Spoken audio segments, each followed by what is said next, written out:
Have you ever looked around a quiet room and wondered what it would feel like if it stayed that way all day? Not lonely, just peaceful, just yours. For many people, especially as we get older, that thought can feel like both a dream and a fear. We've been told for years that living alone is risky, that it means isolation, that it's something to avoid. But what if those ideas are wrong or at least incomplete? What if living alone in your later years isn't something to fear but something to embrace? Something that could actually bring back parts of you that got buried over time. Your freedom, your rhythm, even your voice.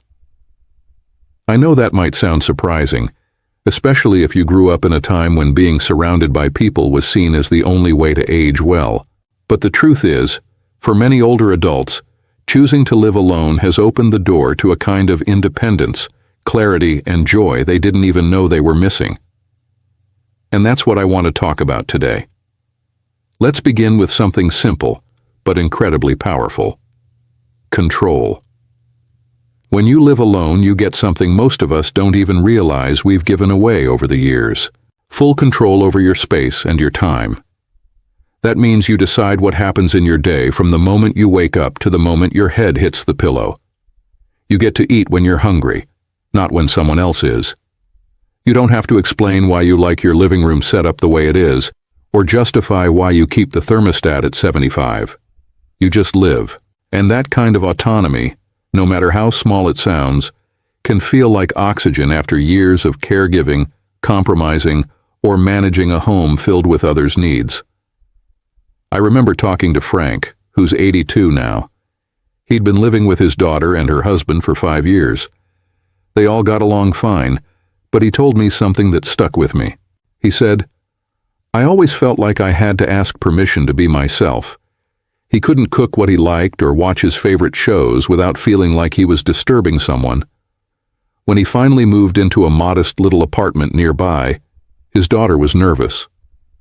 But just a few weeks later, he told her, "This is the first time in years I felt like me again." That's what control gives you. Not just comfort, but dignity. A sense that you're still the author of your own story.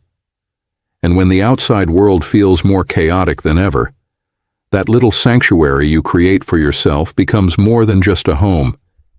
It becomes a reminder, I can still do this. I still know who I am. But it's not just about control. Something else starts to happen in the quiet. When you live alone, a stillness settles in. At first it might feel unfamiliar, even uncomfortable.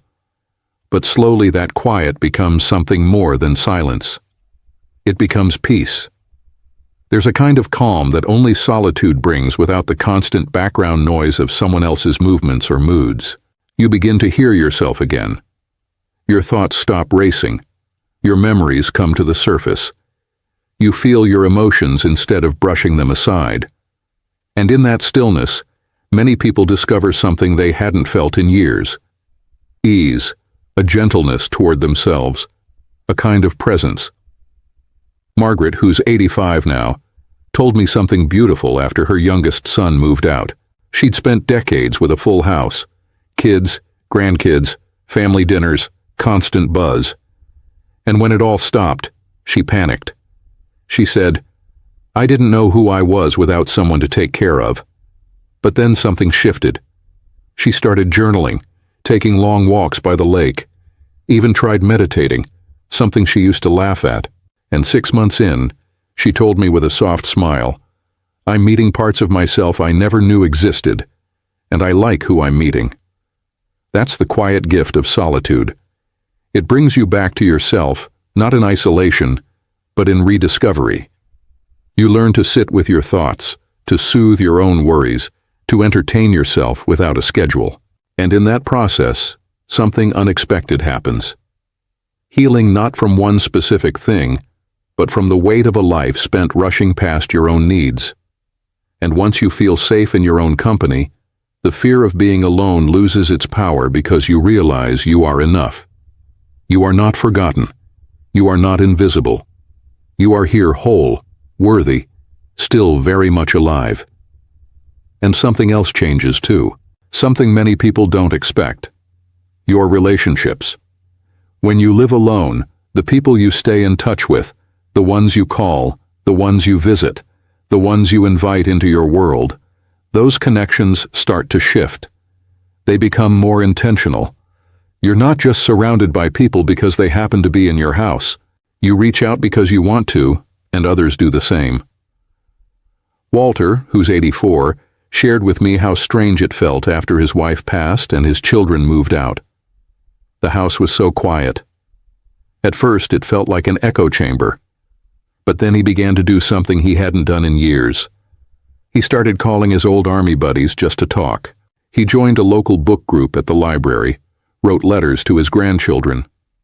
Funny thing, he said, I'm alone more, but I feel more connected than I have in decades. That's what happens when connection is a choice, not a routine. It deepens. It becomes more honest. You listen better. You share more openly. You don't speak out of obligation.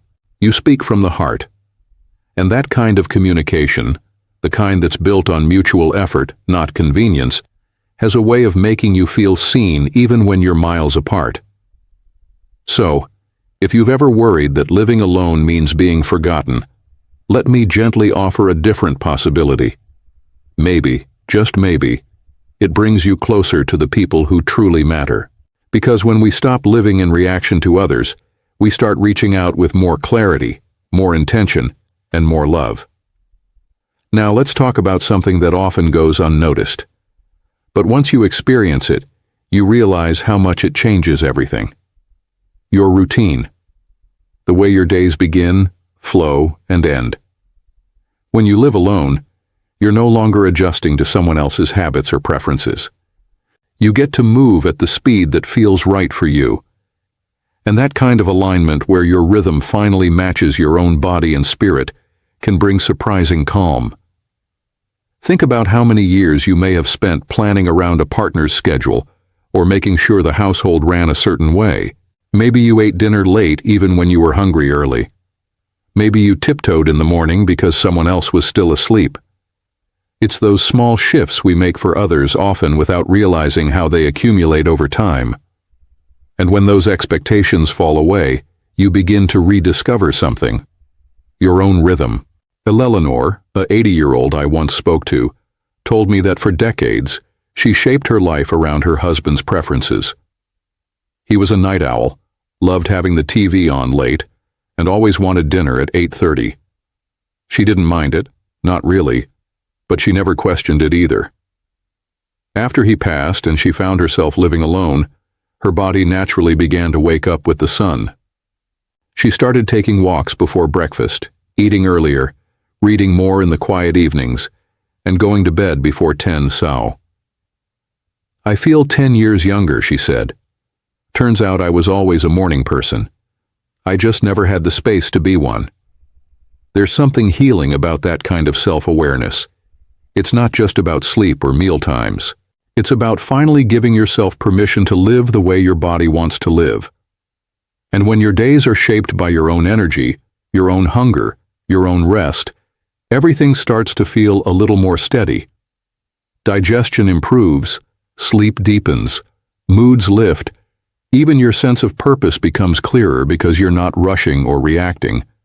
You're simply present. And that presence begins to protect your peace in ways you might not expect. You see, for many older adults, living with family, even with the best of intentions, can quietly wear on you. The stress may not always be loud, but it builds. Maybe it's the feeling of being monitored, of having to explain yourself or tiptoe around conversations just to keep the peace. You may feel like a guest in your own home, even when you're loved. And that feeling day after day chips away at your emotional freedom. George, 82, moved in with his daughter's family after a hospital stay. They were kind, generous, and truly wanted to help. But he told me he often felt like he was living on someone else's schedule. Every time I moved, I felt like I had to ask permission, he said. I wasn't sick anymore, but I wasn't free either. Eventually, he found a small apartment a few blocks away, not because he didn't love his family, but because he needed to breathe. He needed room to be himself again. And when I asked him how it felt to live alone, he smiled and said, "Peaceful. Like I can finally hear myself think that peace matters. It's not selfish. It's not antisocial. It's necessary because emotional tension, even when subtle, takes a toll. It can cloud your thoughts, tighten your body, dull your spirit.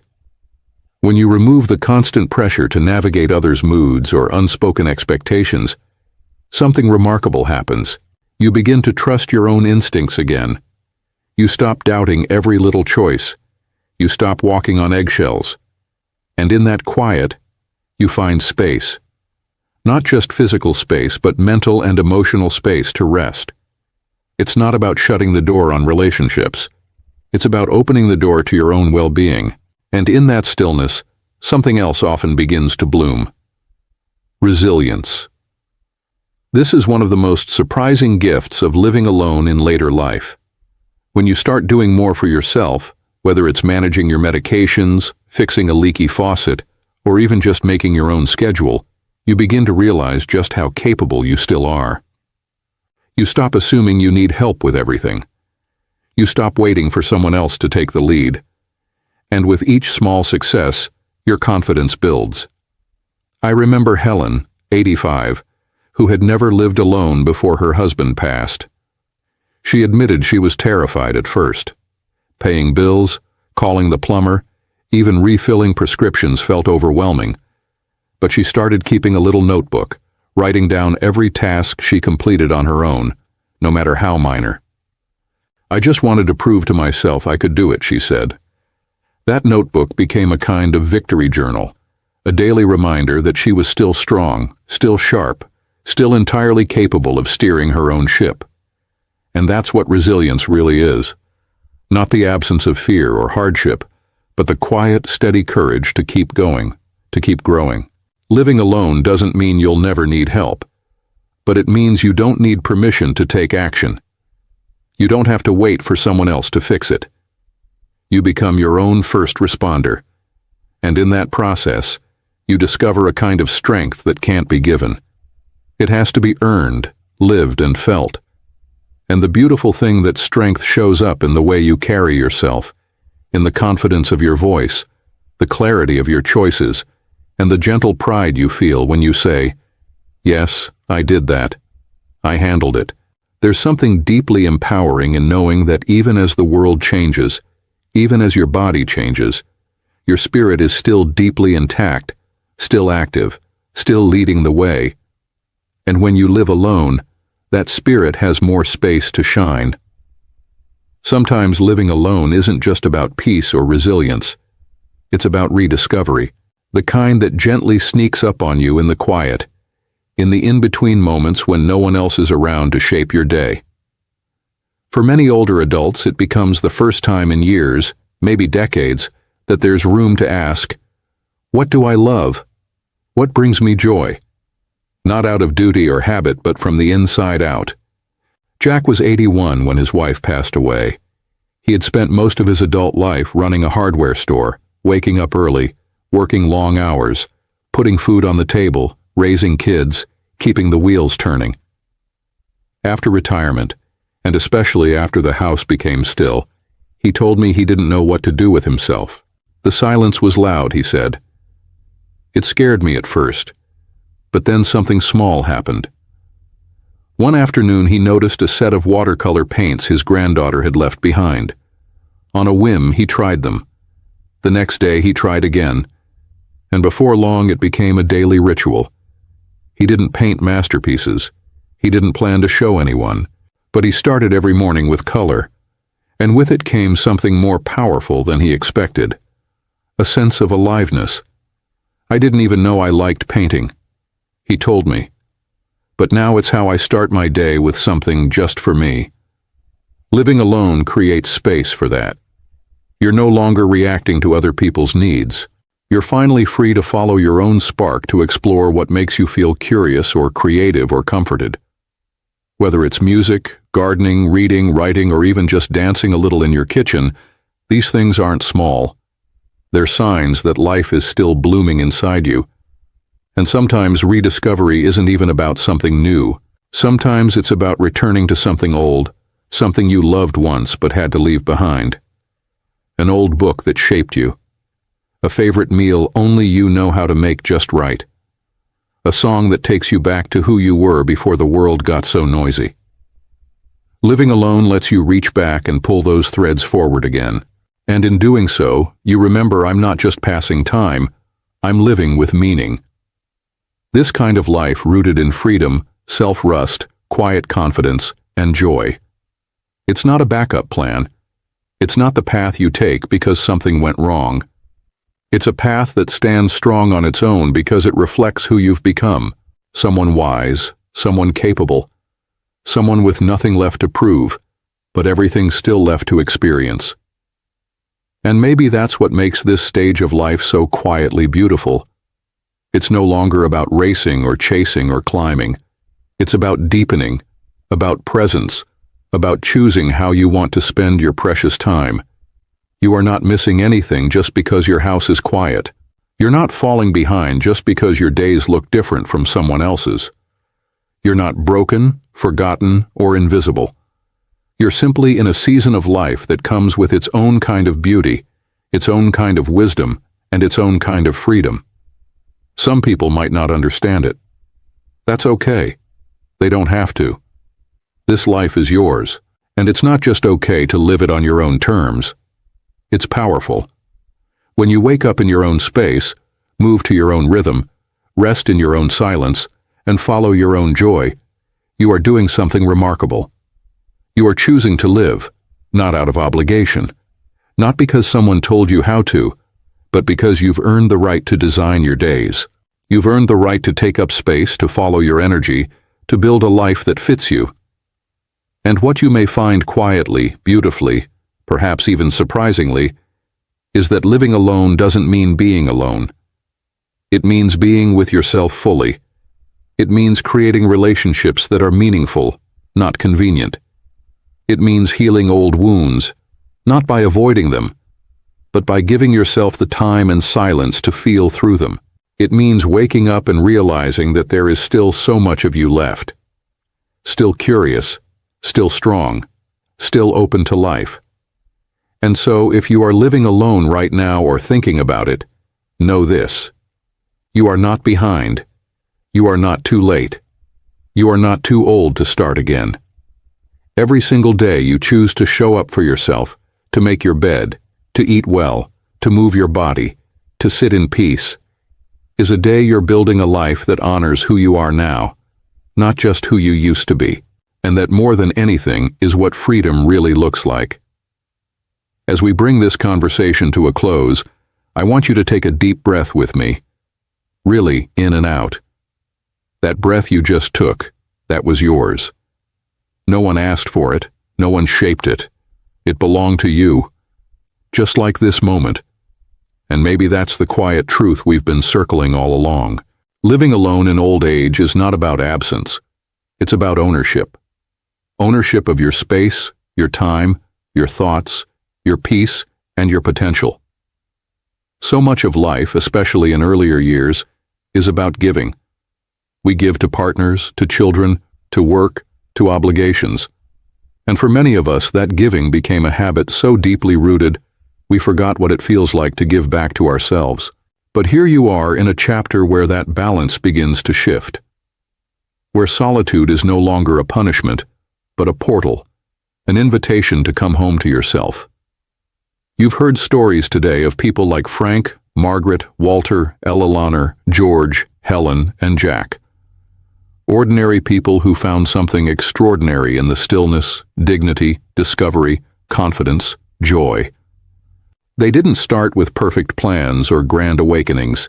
They started with small steps, a rearranged chair, a morning walk, a quiet meal with music playing softly in the background. They followed those steps until the fear faded, and the fear was replaced by something stronger. Trust. Trust in their ability to manage. Trust in their right to rest. Trust in the voice inside them that had waited patiently, sometimes for years, to be heard again. And now I hope you feel that same voice stirring in you. Because the truth is, you are not waiting for life to happen. You are living it right now. In every quiet cup of tea you sip alone without explanation. In every task you complete for yourself, however small. In every morning you wake up and say, "This day is mine." Living alone is not the opposite of love. It's not the opposite of meaning or community. In fact, for many, it becomes the foundation that allows all of those things to be stronger, more intentional, more real. It teaches you to stop filling space with noise and start filling it with truth. It teaches you to choose relationships, not just maintain them. It teaches you to value your voice, not over others, but alongside them, as equal, as enough. And maybe most importantly, it teaches you to see yourself again, not as someone winding down, but as someone still unfolding. You've lived enough life to know that it isn't always easy. There will be days of loneliness. Yes, days when you wish someone was sitting across the table.